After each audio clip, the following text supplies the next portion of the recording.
favorite mo?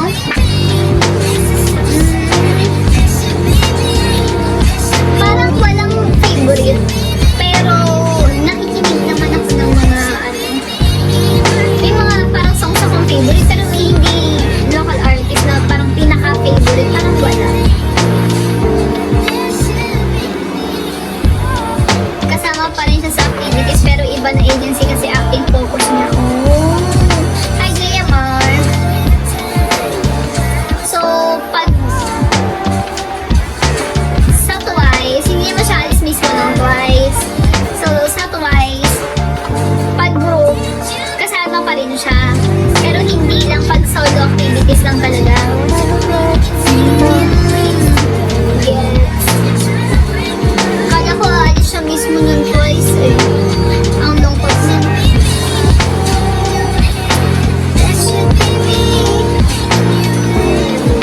Favorite niya mga kanta niya yun sa ni Brad Pitt. Uy, alam niyo, nakikita niyo ba na madami ng artista naglagay? Tapos nagpipikay-pikay na din sila. Grabe, ini-invade na din nila yung live mo. Pwede ko pinipilit din sila. Not pinipilit, pero nagna-notif din sa kanila si TikTok na mag-live din sila. Akala ko din aalis siya. Akala ko din talaga aalis. Si Kylie nakakita ko man. Oo, si Kylie. Meron pa. Madami, actually madami ang mga nakikita ko. Kylie, Anjo Iliana, Riza, Miles. Nagpipikay-pikay yung mga yun. Jose. Tapos, sino pa ba?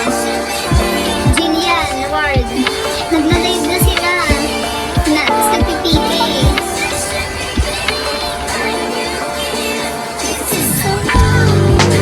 Baka si Jillian din eh. Gagawa ata siya sariling agency. Parang diver. Parang yung ginawa ng Blackpink. Ganun. May sarili-sarili silang agency. Gumawa sila ng mga sarili nilang agency para sa solo activities nila.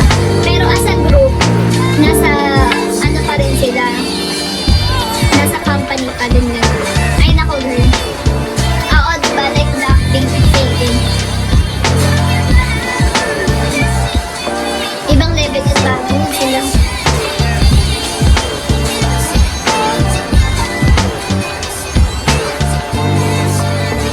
Si JY pwedeng kasi idol yung dati. Tapos nagtayo din sa nagtayo din ngayon.